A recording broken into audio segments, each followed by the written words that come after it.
Sa ngalan ng Ama, ng Anak, ng Espiritu Santo. Amen. Ang pagpapala natin pa ni Kristo, ang pag-ibig ng Diyos Ama, at ang pakipagkaisa ng Espiritu Santo, naway sumainyong lahat. At sumaiyo rin. Mga kapatid, tuminin natin ang ating mga kasalanan upang tayo maging marapat gumanap sa banal na pagdiriwang. Inaamin ko sa makapangyarihang Diyos at sa inyo mga kapatid, nalubha akong nagkasala sa isip, sa salita at sa gawa, at sa aking pagkukulang. Kaya isinasamo ko sa mahal na Birheng Maria, sa lahat ng mga anghel at mga banal, at sa inyo mga kapatid, na ako'y ipanalangin sa Panginoong ating Diyos. Kaawaan tayo ng mapangyarihang Diyos, patawarin tayo sa ating mga kasalanan. Patnubayan tayo sa buhay na walang hanggan. Amen. Panginoon, kaawaan mo kami. Panginoon, kaawaan mo kami. Kristo, kaawaan mo kami. Kristo, kaawaan mo kami. Panginoon, kaawaan mo kami. Panginoon, kaawaan mo kami. Manalangin tayo. Ama naming makapangyarihan, iginawad mo kay San Francisco ang pagkakawangis kay Kristo at kusang pagpaparukha at pamumuhay na hamag. Matalunton nawa namin ang kanyang landas upang masundan namin siya at makaisa sa maligayang pag-ibig. Sa pamamagitan ni Kristo kasama ng Espiritu Santo, magpasawalang hanggan. Amen.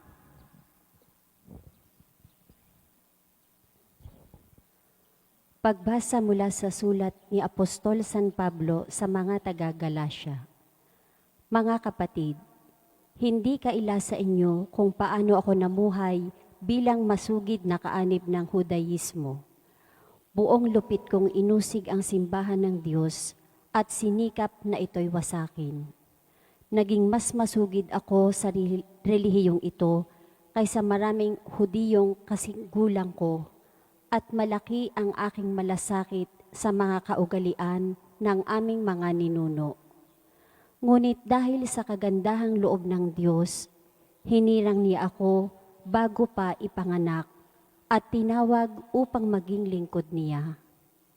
At nang ihayag niya sa akin ang kanyang anak, upang ang mabuting balita tungkol sa kanya ay maipangaral ko sa mga hintil, hindi ako sumangguni kanino man, ni hindi ako nagpunta sa Jerusalem upang makipagkita sa mga apostol na una kaysa akin. Sa halip, nagtungo ako sa Arabia at pagkatapos ay nagbalik sa Damasco. Nakaraan pa ang 3 taon bago ako umakyat sa Jerusalem upang makipagkita kay Pedro, at 15 araw kaming nagkasama. Wala akong nakitang apostol liban kay Santiago na kapatid ng Panginoon. Totoong lahat ang sinasabi ko sa sulat na ito. Alam ng Diyos na hindi ako nagsisinungaling. Pagkatapos, pumunta ako sa mga lalawigan ng Syria at ng Cilicia. Hindi pa ako nakikita noon ng mga Kristiyano sa Judea. Nabalitaan lamang nila na ang dating umuusig sa kanila ay nangangaral ngayon tungkol sa pananampalataya na kanyang sinikap na wasakin noong una. Kaya't nagpuri sila sa Diyos dahil sa akin. Ang salita ng Diyos. Salamat sa Diyos. Ang atin pong itutugon sa bawat taludtod, poon ako ay samahan sa buhay na walang hanggan. Poon, ako ay samahan sa buhay na walang hanggan. Ako'y iyong sinisiyasat, batid mo ang aking buhay. Ang lahat kong lihim, poon, ay tiyak mong nalalaman. Ang lahat ng gawain ko sa iyo ay hindi lingid. Kahit ikaw ay malaya, batid mo ang aking isip. Ako'y nakikita, gumagawa o hindi man, ang lahat ng gawain ko'y pawang iyong nalalaman. Poon, ako ay samahan sa buhay na walang hanggan. Ang anumang aking sangkap, ikaw, O Diyos, ang lumikha. Sa tiyan ng aking inay, hinugis mo akong bata. Pinupuri kita, O Diyos, marapat kang katakutan. Ang lahat ng gawain mo ay kahangahangang tunay. Poon ako ay samahan sa buhay na walang hanggan. Lahat ito'y nakikintal sa puso ko at loobin. Ang buto ko sa katawan noong iyon ay hugisin. Sa loob ng bahay bata, dooy iyong napapansin. Lumalaki ako roong, sa iyo'y di nalilihim. Poon ako ay samahan sa buhay na walang hanggan.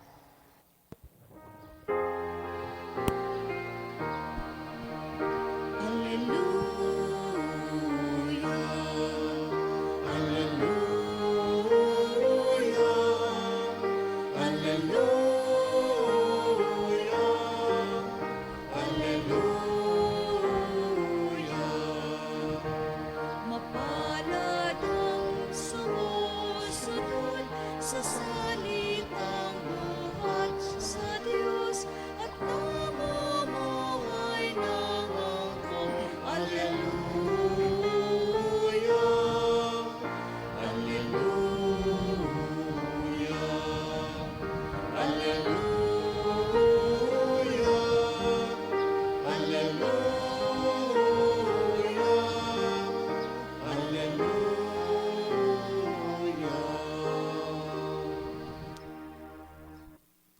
Sumainyo ang Panginoon. At sumaiyo rin. Ang mabuting balita ng Panginoon ayon kay San Lucas. Papuri sa iyo, Panginoon.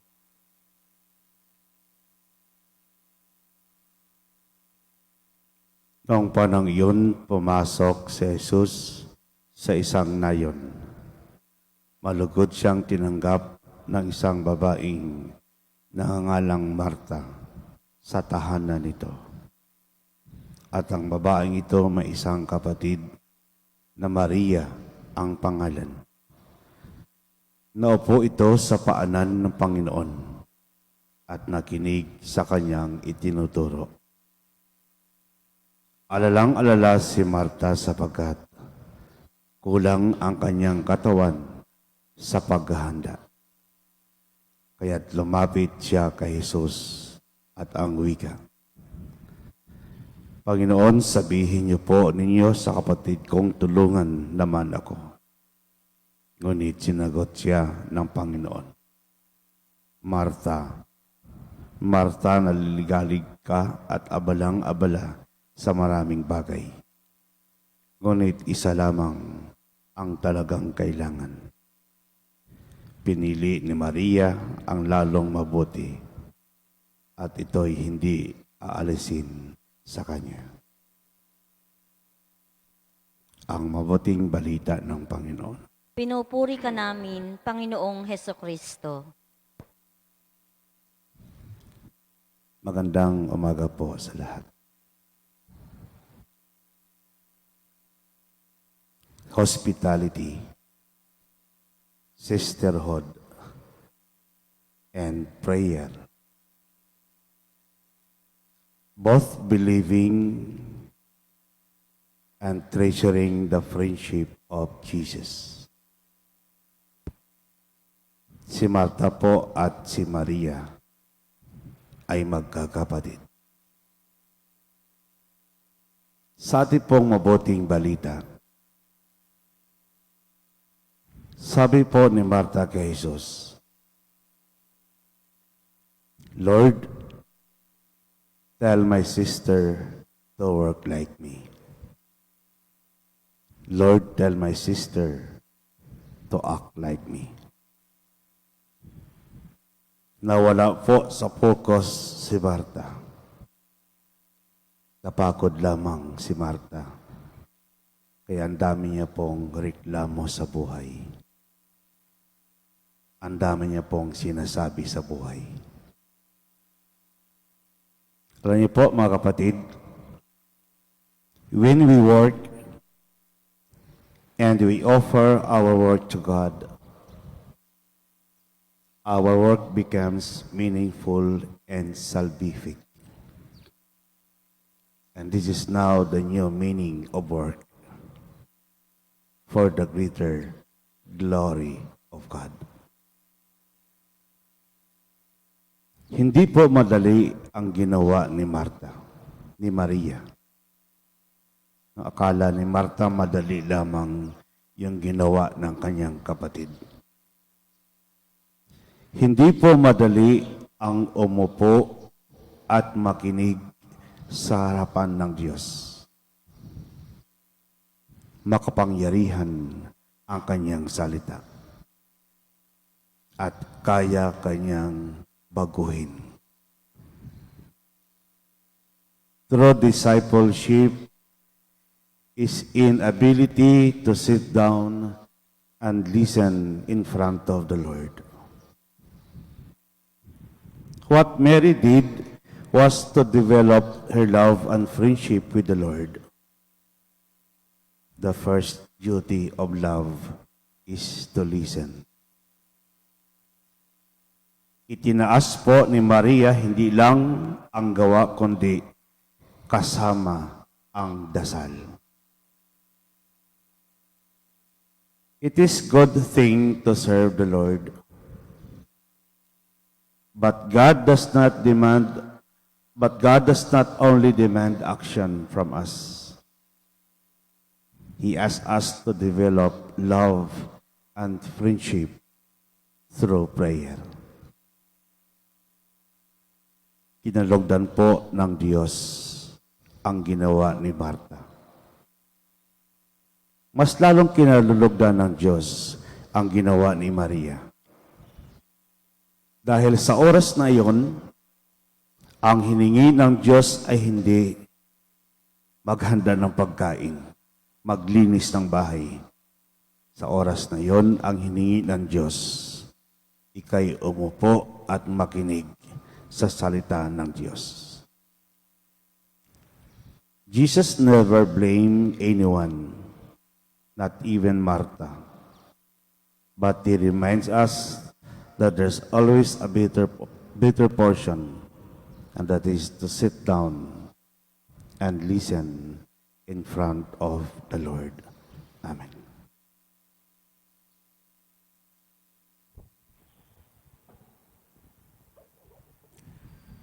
Tulad ng pag-alamanin ng Maria at Marta, nabunyag kay Jesus ang kabutihan ng pag-ibig ng Diyos na nananahan sa ating piling. Manalangin tayo sa Diyos na narito at nakikinig sa atin. Ang ating pong itutugon, Panginoon, dinggin mo ang aming panalangin. Panginoon, dinggin mo ang aming panalangin.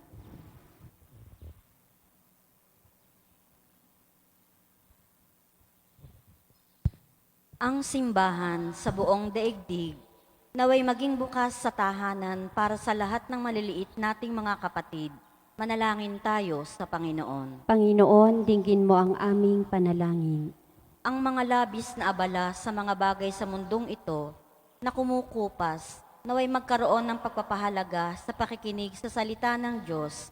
Manalangin tayo sa Panginoon. Panginoon, dinggin mo ang aming panalangin.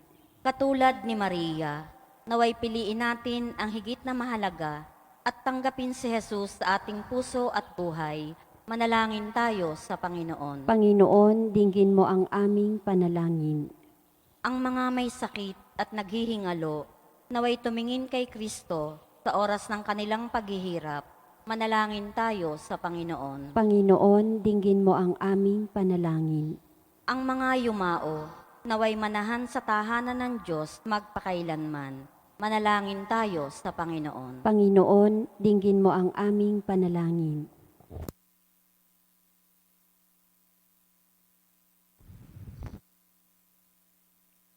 Ama naming Diyos, pinadala mo ang iyong anak na si Jesus upang ipakita sa amin ang daan patungo sa buhay na walang hanggan. Amen. Lagi nawa namin siyang tanggapin sa aming buhay at magkaroon siya ng puwang sa aming puso. Inilamin ito sa pamamagitan ni Kristong aming Panginoon. Amen.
Mga kapatid, upang paghain natin kalugdan ng Diyos, amang makapangyarihan. Tanggapin nawa ng Panginoon itong paghahain sa iyong mga kamay, sa kapurihan niya at karangalan sa ating kapakinabangan at sa buong sambayan niyang banal. Ama naming lumika kaming naghain, ngayon na mga alay ay nagkikiusap na kami marapating makaganap sa pagdiriwang na nangyari sa krus, na niyakap ng buong pag-ibig ni San Francisco sa pamagitan ni Jesucristo kasama ng Espiritu Santo, magpasawalang hanggan. Amen. Sumainyo ang Panginoon. At sumaiyo rin. Itaas sa Diyos ang iyong puso at diwa. Itinaas na namin sa Panginoon. Pasalamatan natin ang Panginoong ating Diyos. Marapat na siya ay pasalamatan. Ama namin makapangyarihan, tunay marapat na kay aming pasalamatan sa pamagitan ni Jesucristo na aming Panginoon. Siya saritang katumot kapiling ng lahat ng umiral ay iyong likain. Siya'y sinugo mo para kami sa gipit palayain. Kaya't siya'y kinalingan na mahal na berhen na naging kanyang inang totoo sa kapangyarihan ng Espiritu Santo. Inako niyang sundin ang loob mo at kamtin ang sambay ng banal para sa iyo. Pinagtisang iunat sa krus ang kanyang mga kamay upang mawakas sa kamatayan at mahayag ang pagkabuhay. Kaya kaisa na maanghel nagsisiawit ng papuri sa iyo, nang walang humpay sa kalangitan, kami nagbubunyi sa iyong kadakilaan. Santo, Santo, Santong Panginoong Diyos ng mga hukbo, napupuno ang langit at lupa ng kadakilaan mo, o sana sa kaitaasan. Pinagpala ang naparirito sa ngalan ng Panginoon, o sana sa kaitaasan. Ama naming banal, ikang bukal ng tanang kabanalan. Kaya't sa pamagitan ng Espiritu, gayong banal ang kaloob na ito upang maging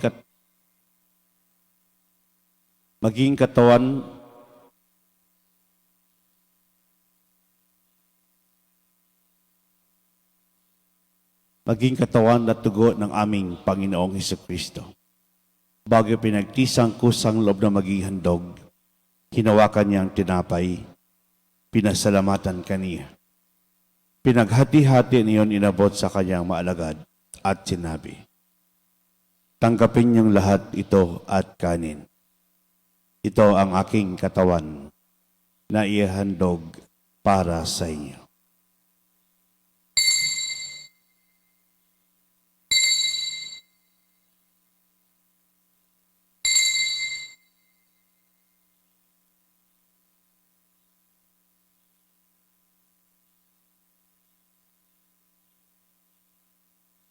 Ganyan naman na matapos sa ngapunan, hinawaka diyang kalis, muli kang pinasalamatan.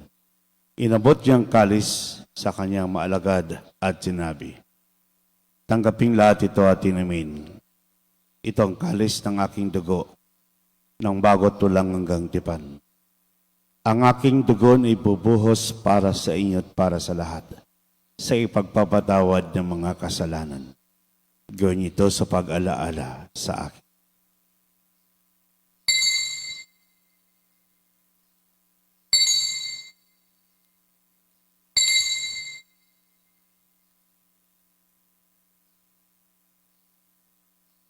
Ipagbunyi po natin ang misteryo ng pananampalataya. Si Kristo'y namatay, si Kristo'y nabuhay, si Kristo'y babalik sa wakas ng panahon.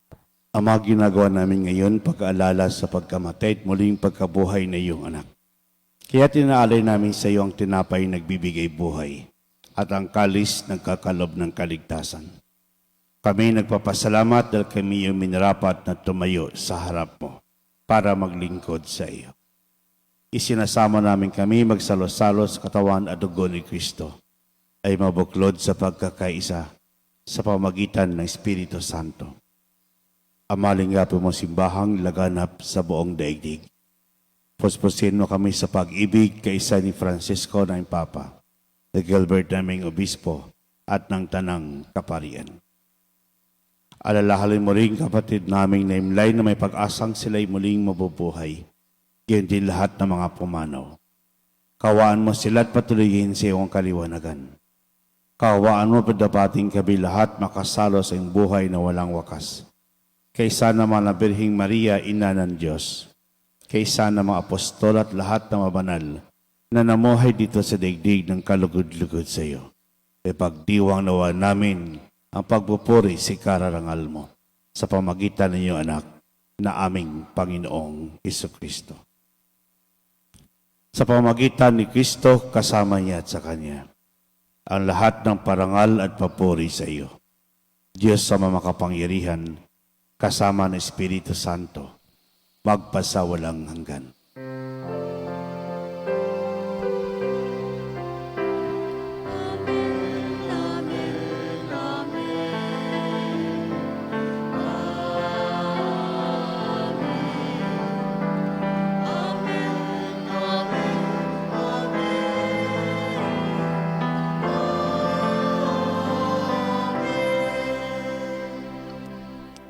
Tagubilin nakagaling na utos at orar ni Jesus na payo natin na Diyos, paglupo natin ng lakas loob.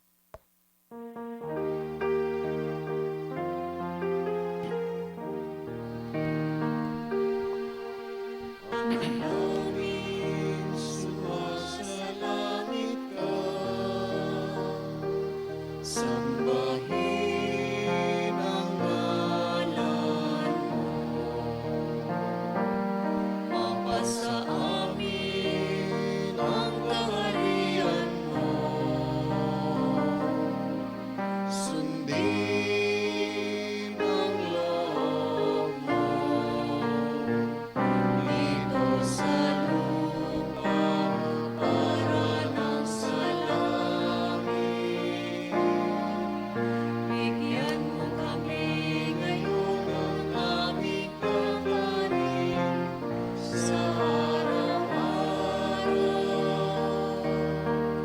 At patawarin mo kami sa aming mga sala para ng pagpapatawad namin sa nagkakasala sa amin. At huwag mo kami ipahintulot sa tukso, at iadya mo kami sa lahat ng masama. Hindi na kami iadya sa lahat ng masama, pagkalooban ng kapayapaan araw-araw. Iligtas sa kasalanan, ilayo sa lahat ng kapahamakan. Samantalang aming pinanabikan, dakilang araw ng pagpahayag na tagapagligtas naming si Jesu Kristo. Sapagkat iyo ang kaharian at ang kapangyarihan at ang kapurihan magpakailanman. Amen. Panginoon Jesu Kristo, sinabi mo sa iyong apostol, kapayapaan ang iniwan ko sa inyo. Ang aking kapayapaan ibinibigay ko sa inyo. Tungahin mo ang aming panampalataya, tuwag ang aming mga pagkakasala. At huwag mo kaming paintulot sa tukso. Pagkalooban mo kami ng kapayapaan at pagkakaisa, ayon sa iyong kalooban kasama ng Espiritu Santo, magpasawalang hanggan. Amen. Ang kapayapaan ng Panginoon ay laging sumainyo. At sumaiyo rin. Magbigayin pa tayo ng kapayapaan sa isa't isa. Peace be with you. Good morning po sa lahat. Kordero ng Diyos na nag-aalis ng mga kasalanan ng sanlibutan, maawa ka sa amin. Kordero ng Diyos na nag-aalis ng mga kasalanan ng sanlibutan, maawa ka sa amin. Kordero ng Diyos na nag-aalis ng mga kasalanan ng sanlibutan, ipagkaloob mo sa amin ang kapayapaan.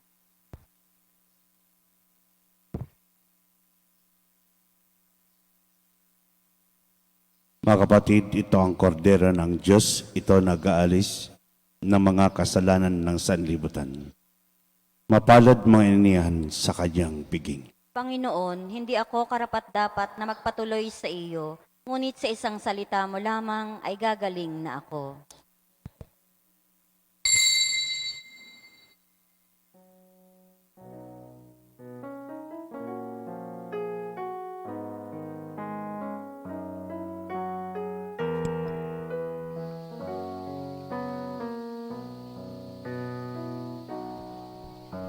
Nawa'y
Manalangin tayo. Ama naming mapagmahal kaming pinagsalo mo sa banal na pagkikinabang, ay gawin mong sa pagtupad, pagtulad sa pag-ibig at malasakit ni San Francisco. Magkamit ng pagmamahal mo at makapag-ukol nito ng kapakanan ng lahat ng tao. Sa pamagitan ni Jesucristo kasama ng Espiritu Santo, magpasawalang hanggan. Amen. Sumainyo ang Panginoon. At sumaiyo rin. Pagpalain kayo ng mapangyarihang Diyos, ang Ama, Anak at Espiritu Santo. Amen. Pamay kay taglay ang kapayapaan upang ang Panginoon ay mahalin at paglingkuran. Salamat sa Diyos.